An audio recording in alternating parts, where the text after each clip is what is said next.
Hello everyone, happy Friday. I'm Bandish, founder of The Curious Mindset, a private community for technology leadership teams powered by 64 Tech, an IT solutions provider of hardware, cloud and IT services. Although we're powered by 64 Tech, our principle is simple: always give more than we take. No membership fees, no sales pitches, and no pressure. Please do follow our 64 Tech LinkedIn page for updates. And if a partnership with 64 Tech could support your tech team, or if you're ready to shake things up with your IT suppliers, please do send me a message on LinkedIn. Now, here's the truth. The hardest part of leading a tech department isn't the technology, it's the people. The pressure to appear all-knowing makes it tough to admit what we don't know or ask questions that show vulnerability. That's why the Curious Mindset exists. For our new members joining us today, this is a space where coaching, mentorship, and community come together to help technology leaders grow. We focus on three things: individual impact, helping you grow personally and professionally, especially if you don't have traditional support; team impact, strengthening leadership to build high-performing teams; and community, because leadership can be isolating, and here you'll connect with others walking the same path. This all started from my own experience and a desire to support others on the same journey. I know how tough leadership can be, so we built this community on three guiding principles. Our North Star: no one leads alone; our mantra: together we grow; and our mission: to help technology leaders become the best versions of themselves. Before we dive in, a quick favor. This community grows through invitation and reputation, and the challenge: most tech leaders don't realize they need this until they experience it. So if you believe in what we're building, you can help in three quick ways. Firstly, stay connected and hit the bell on our LinkedIn page so you never miss any future posts. Secondly, show support. Leave a Google review and a LinkedIn recommendation. And finally, please spread the word. Invite other tech leaders in your network using our website form or forwarding Bryony's email. In return, my commitment is this: together with my team, we'll keep making this better fortnight after fortnight.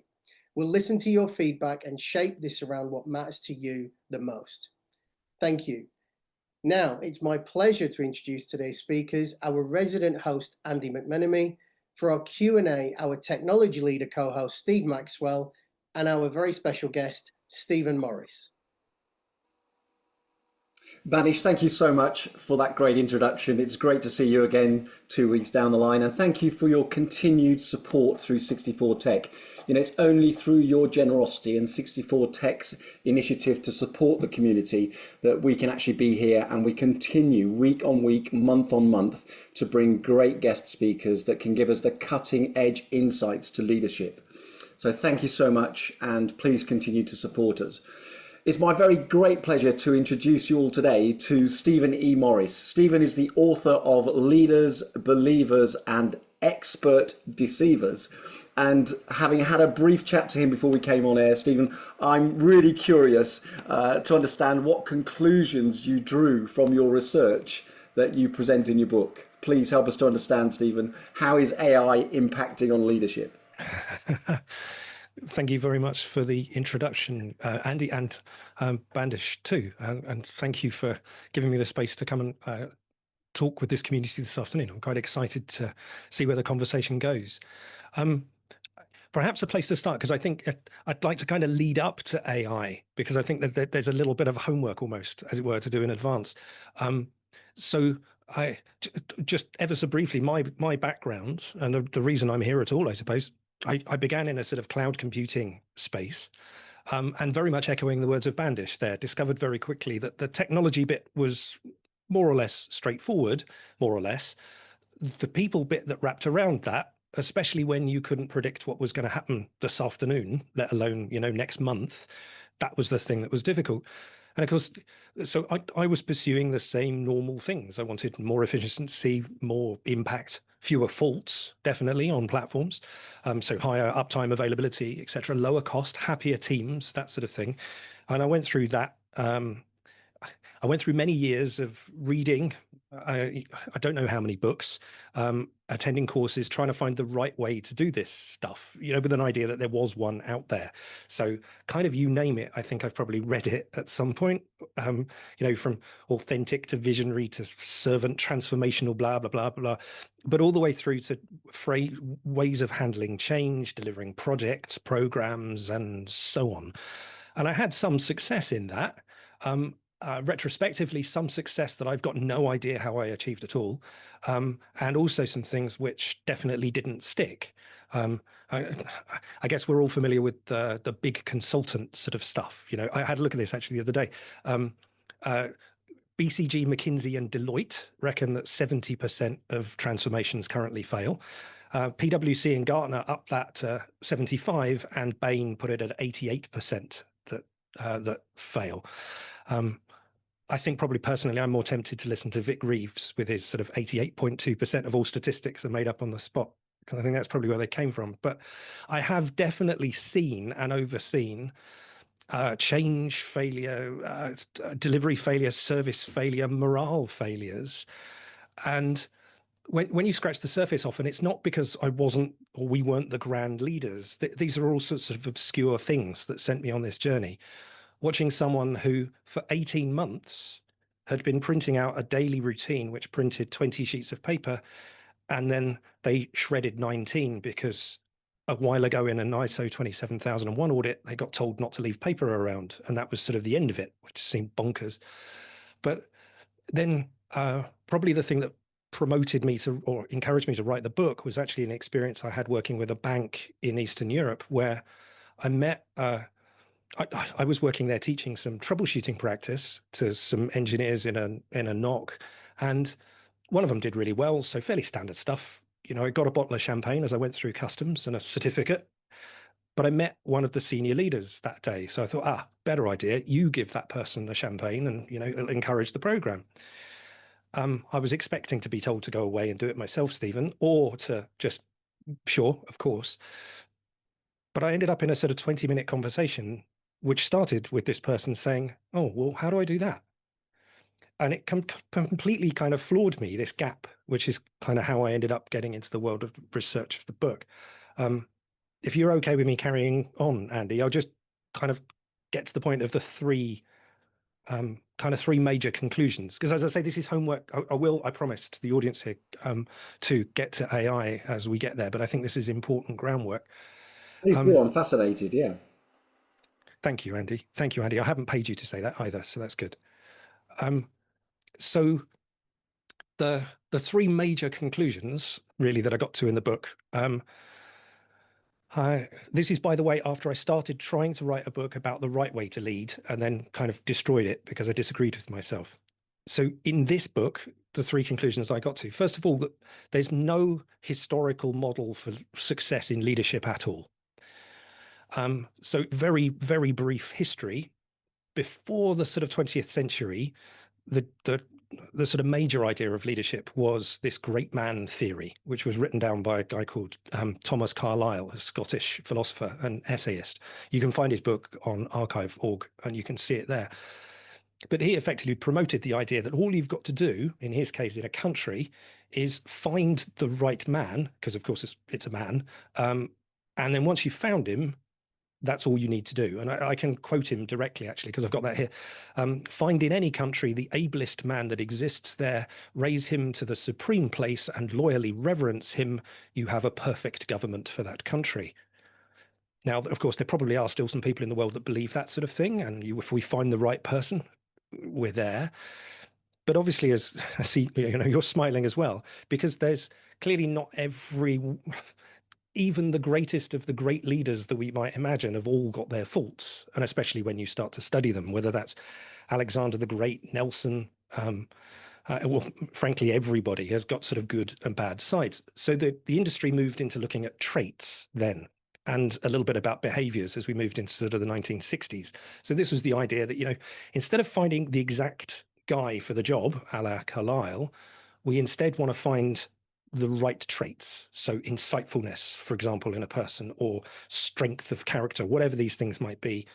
And then behaviors, as in how they work with other people. That seemed logical. And then someone scratched their head and sort of said, well, but surely different situations demand different things. And contextual sort of leadership turned up in the sort of 60s. And that makes a world of sense to me, the idea that if the building's on fire, I want an autocrat. I don't want someone that's going to ask me what my favorite flavor of ice cream is and let's do a retrospective and all this sort of. That's not what we need now. But equally, we don't want that autocrat when it comes to a colouring competition or whatever it might be. So it's sort of moved around that way. I think, though, more recently, because that's difficult, and I'll come back to context in a while, because that's difficult, the tendency has gone back round to trait-based, and you'd be forgiven for thinking that it's authentic leadership or servant leadership are the only two out there when there are well over 150 different styles of leadership you could choose. So the point was there's no model in there, a long way of kind of saying that. We've all had a go, but basically no one can agree on what the right thing is. The second conclusion, which I think is probably more damning than the first, really, is that the common practices that we get taught, and I was taught many times as almost as gospel in training, has got next to no proof about it at all. So I'll just pick a couple of examples. Let's say you pick on Tuckman, for example, forming, norming, storming, performing, where we all sort of know that. When I was taught that, I was taught of that as this sort of process. And I've met people, actually, this has happened several times, where someone has said something to me when I'm coaching a team, something like, well, we've only been together 5 minutes, so we aren't storming yet, as if it's, a procedure. That research was done by Tuckman in the 1960s with a small group of people in a naval medical research thing in Maryland. And he even said, and I quote, "The inequality of setting necessitates caution in generalizing from this literature." Apart from few people have perhaps even read the actual original paper, but it's certainly not described like that in our offices. And clearly he couldn't predict the world that we're now working in either. Maslow's probably another easy target too, just for a similar sort of idea. That hierarchy was published in 1943, and it was based on a study of what he considered the elites in society, literally Albert Einstein, Eleanor Roosevelt, people like this. He believed that there was no point in doing anything else because, to quote him, the study of crippled, stunted, immature, and unhealthy specimens can yield only a crippled psychology and a crippled philosophy, which is bedded in his logic. Now, I appreciate time change, et cetera, but demographically, how does that apply to your startup in Trent, or wherever it might be, as opposed to what he was talking about? But you can do this to anything. And unfortunately for our industry, one of the ones that I talk about often too is the Agile Manifesto. You've got 17 guys having a beer in a ski lodge in Utah. And sure, they've got a ton of experience delivering software, not disagreeing with that at all. And they've probably got some good thoughts, and I'll come back to knowledge later, I'm sure. But the way that that's been adopted as being gospel, I think is quite challenging. I side more with Tom Gilb on that, to say that, to quote him, Agile is only slightly better in its huge failure rate against waterfall because it has some feedback rather than none, which I thought was rather cutting. The second part of that, though, when I was talking about proof, is that you've got a real challenge where actually a lot of this stuff isn't provable at all. So if you take a mechanical system, and I would be interested later anyway, if other people would talk this too, this idea that if you've got a quality input or quality inputs and a quality process, you get a quality output. And I think someone even taught me that with a pizza originally, good ingredients gives you a good pizza. The thing is that doesn't kind of work when you get to anything that often involves, well, people for a start. An example I often cite is, or rather are OKRs and OKRs at Google. So if anybody hasn't met those, it's just a framework or a way of thinking about organizing objectives or outcomes in an organization. Fair enough. But the way that they're written about by John Doerr, one of the original Google investors, is as if they're magic somehow. His original subtitle on his book said something like, "What an amazing, if you want to rock the world, then use OKRs." But of course, we don't have a control in the experiment here. There's no Google that didn't use OKRs for us to compare that with. So we're just taking his word for it, right? Google without OKRs could have been worse, sure, but it could have been much, much better, which is obviously inconvenient for selling the book, I suppose. That Apple was successful just because it had a why, all of this sort of stuff. It sounds really good, but then you start thinking about it, and you discover that almost all of these things are at least retrospective. And when you talk about anything retrospectively, memories are foggy. If anyone's ever seen, the 5 different witness statements about a collision, for example, gives you a good indication of that. So the last one, Andy, if that's okay, there's just the third conclusion is this. It's coming back to the point that context is critical. And as I said, I think this is something we've somewhat abandoned in leadership studies. So context is something we're naturally aware of. We know that some things are quite predictable. We know where the planets are going to be enough that we can put a satellite around Mars, as long as we can agree on units between, JPL and NASA and all that sort of thing, for those people who remember that. But we know that that's predictable.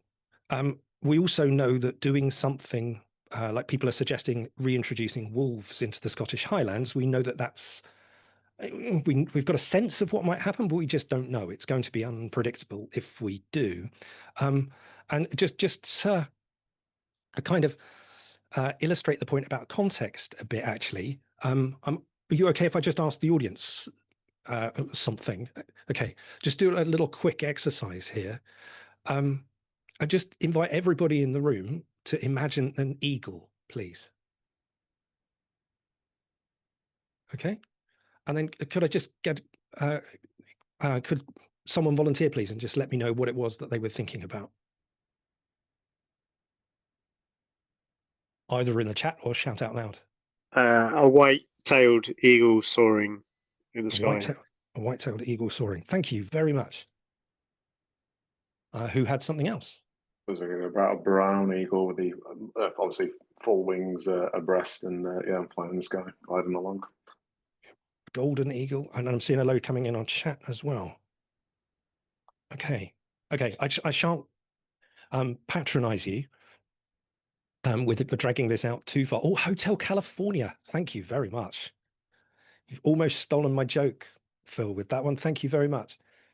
The thing that's really I always find fascinating, and you can do this exercise with your family or with your team or otherwise, because it's such a quick way to illustrate that context is a little bit more than things being predictable or not.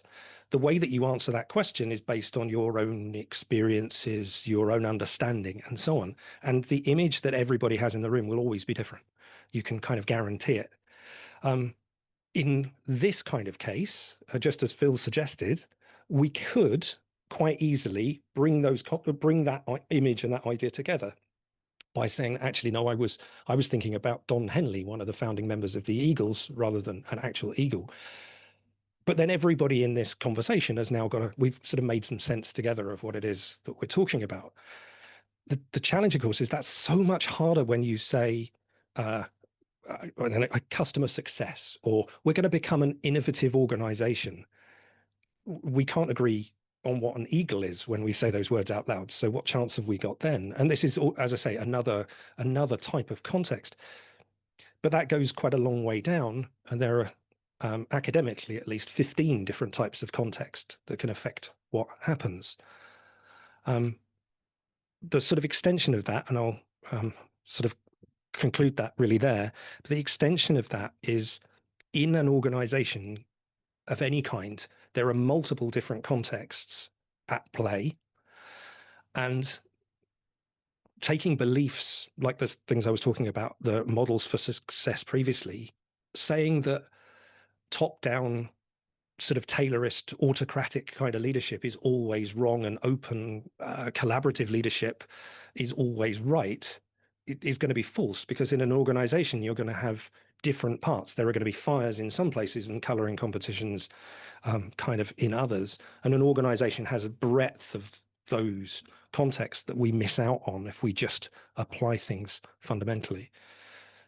So does that sort of make sense, Andy, before I move on to talk a bit about so what, I guess? Stephen, that makes perfect sense, and again, it's one of the things of leadership is about that crystal clear communication about what we're asking. And, when we're setting a vision for whatever aspect of the business is, it's having that clear alignment that everybody understands unambiguously, I guess, what we're trying to paint as a picture of the future, all right? So I guess given that and the fact that all of our leaders here in the room today, have these human challenges, communication being a major part of that. What can we do differently, Stephen, from your perspective and from your research?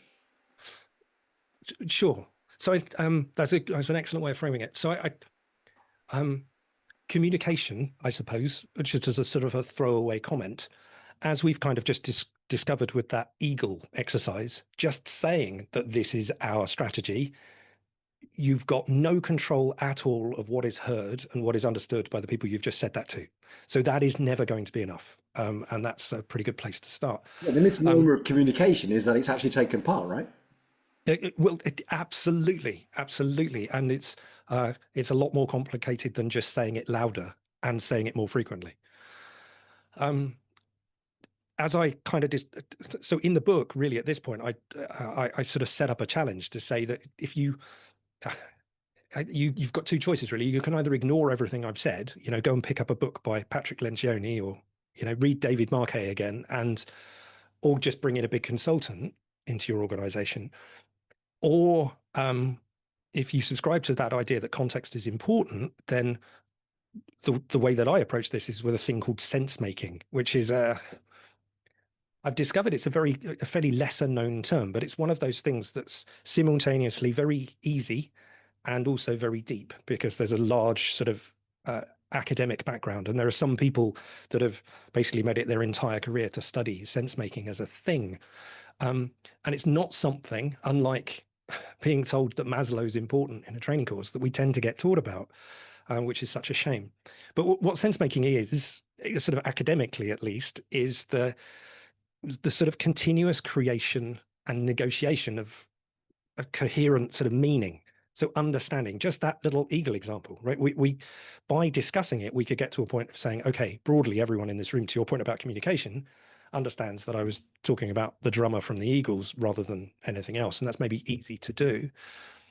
It's incredibly human. We've been doing this for tens of thousands of years because it's rooted in discourse. And it's created through our sort of shared and developed experiences. But just give you, maybe if I give you an example, that's probably easier than just being theoretical. So a team I did some work with a while ago, this is a large corporate, and I did some work with a team of project managers. So it's 15 fairly traditional sort of waterfall style, if you like, if I'm allowed to. I'll probably kick myself for saying that that's traditional. Ignore that I said that. Check that out in the edit. But the 15 project managers, anyhow, were under pressure because the projects that they were delivering were broadly understood to be similar. And each project took somewhere between 1 and 3 years to deliver.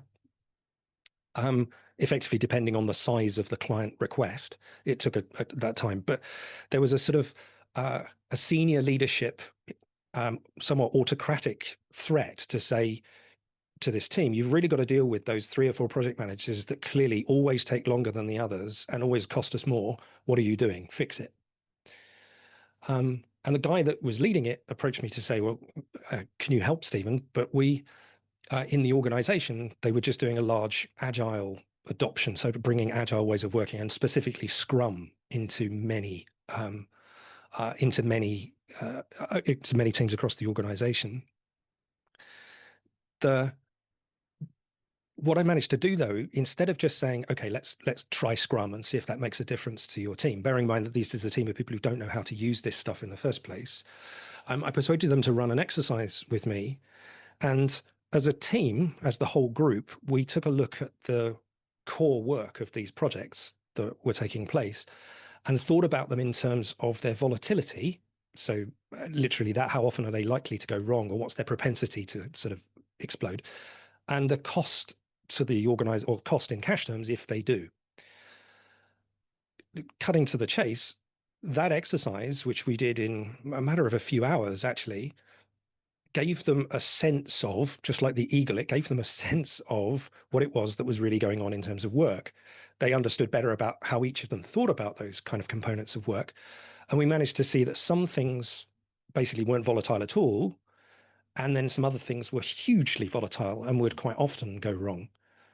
Back to what I was just saying a second ago, for those things that weren't volatile, we can just nail those down with some process, proceduralize those, automate those, make those go away, because we don't have to worry about those. The things that were very volatile, however, maybe they did need some agile-based practice instead. So the point I suppose I'm trying to make in that case, we were looking at the context of the tasks, but by understanding that, we got some valuable perspective, and the team, I think, dodged a bullet as far as just sticking Scrum in for the sake of it, because for a good amount of the work, that wasn't a suitable practice. But they got a much deeper understanding of the work, and as a side benefit, described some decent metrics for success, because they actually got a much clearer understanding of the work they were working with. But that the point there, really, more than anything, is that was discovered through a bit of conversation, rather than just maybe the easier thing was to just deploy something in the first place. And maybe that's the first time we can I will probably say AI out loud, because AI is definitely in that space. That's a huge mix of predictable, unpredictable things. We need some agile practice for sure, but we need some pre-agile practice too. Most of the agile frameworks out there, you already know what it is you kind of want to do, where a lot of AI is behind that. We don't even know what we've got in front of us yet. So how can we define an outcome yet? We just don't know. And so that that was kind quite of interesting as well, Stephen, because sorry, Andy, go. I saw something by Mo Godat recently where he was saying, in the past pre-AI, you'd do a Google search and you get 140 pages of reference that you could go researching to find and to formulate your version of the answer you're looking for. Now you get what the learning reinforcement team want you to have. Yeah, well, exactly. I think sort of summarizing, I suppose, what I've said so far, where I've got to is that if I can't rely on all of these leadership frameworks and things out there, and context is really important, and I'm starting to discover how amazing this thing called sense making is with the hundreds of tools and the ideas in there. And then, as you say, this AI thing comes along, which somehow inserts itself into some of that opportunity. And maybe it's worth, I'll definitely talk about two kind of things that have been on my mind, depending on how we are for time. But one thing is pretty obvious, I think, is about relationships and the potential effect that AI has on that.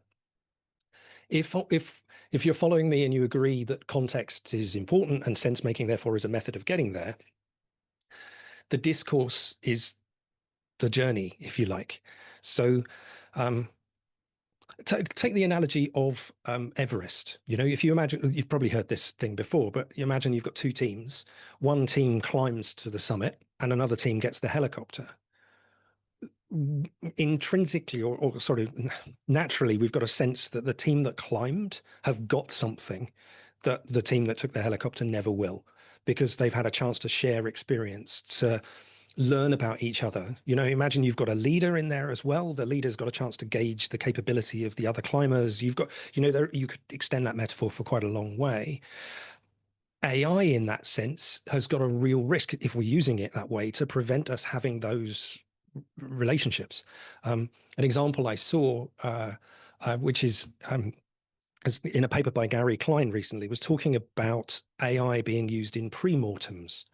So this idea of you're going to deliver a project and you have a meeting and a conversation about as if it's already happened, and you're talking about what went wrong as a way of eliciting sort of some risks and some things that you need to handle.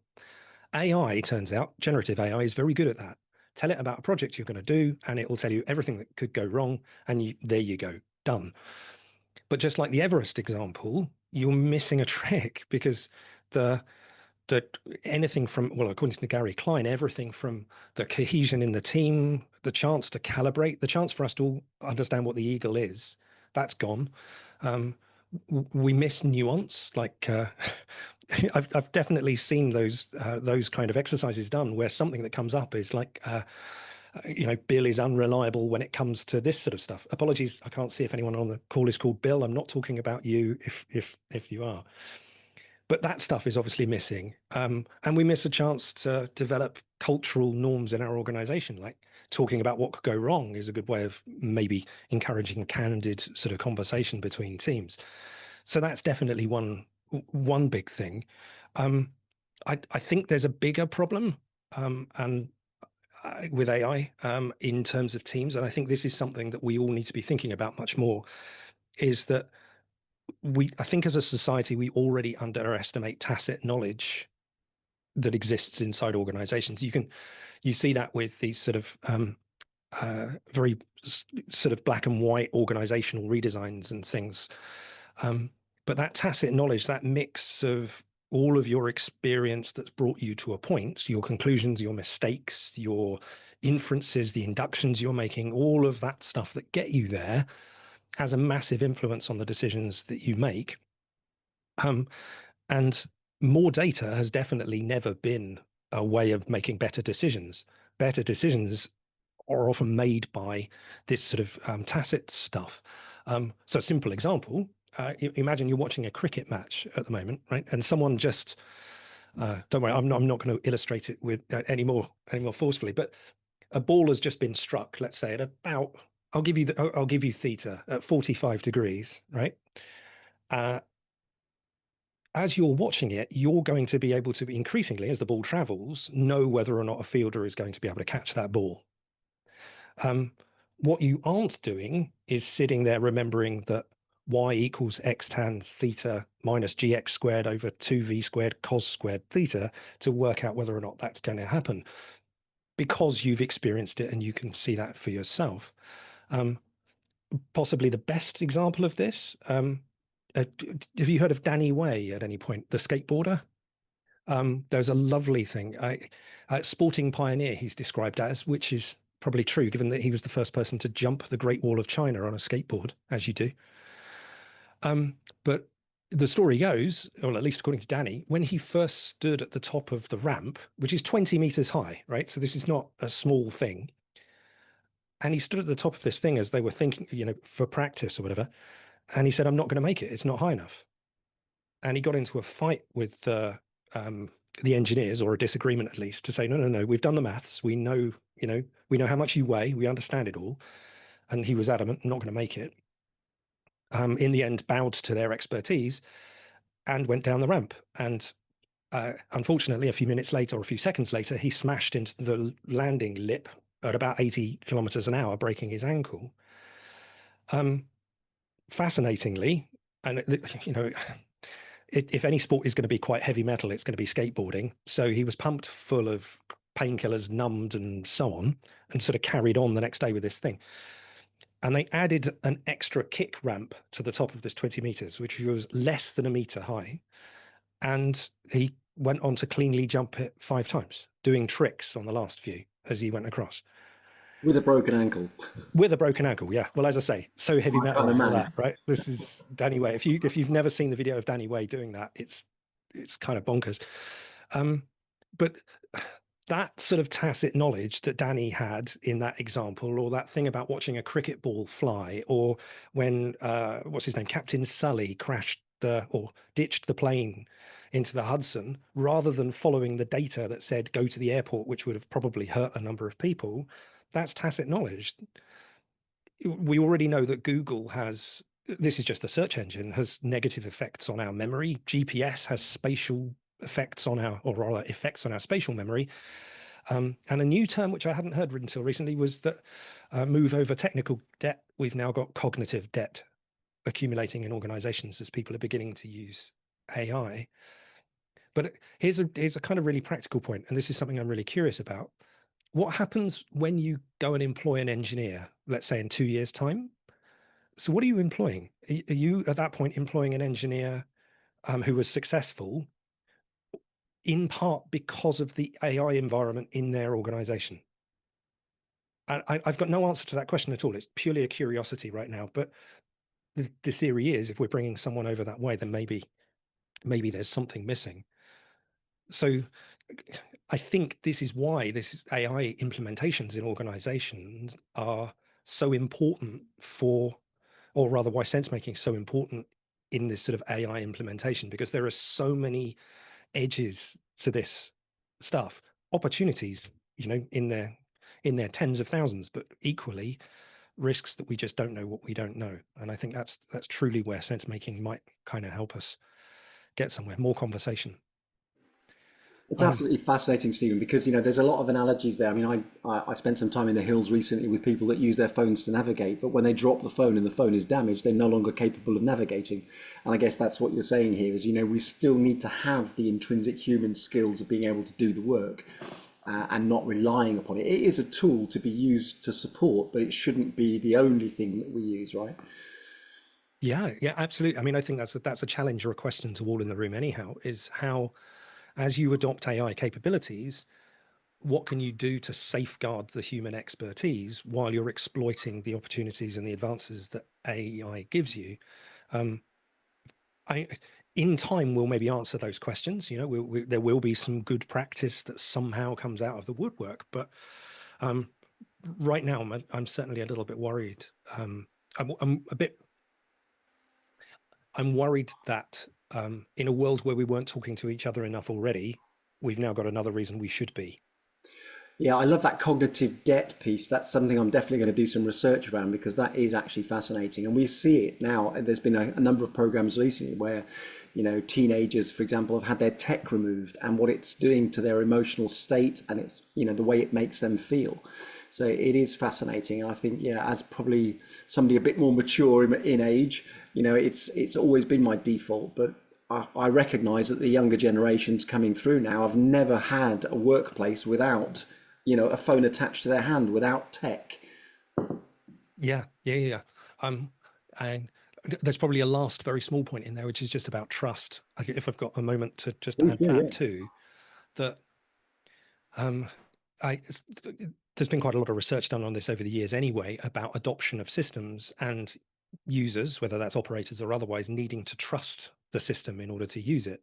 And that trust normally comes out of understanding what the thing does, how it goes wrong, its sort of boundary conditions where things break, as well as what to do about it when it does, that sort of stuff, which is, the classic sort of scars we've been sort of alluded to here. You've got that stuff. A lot of the AI systems are rather opaque. And maybe to you and to I, when we look at it, we worry about, well, how on earth did you come up with that answer? That doesn't make any sense at all. But then my son, who's 13, defers to this stuff much more readily without asking or needing to, or even appreciating that there might be a failure here, or rather a boundary condition that he's crossing when it's advising him about something. And that adds a little bit of nerves. Again, it's another advocation, I think, for talking to each other in organizations, because then you know when, in our case, we know when a real eagle turns up and not one of the band, because we've had a conversation about it.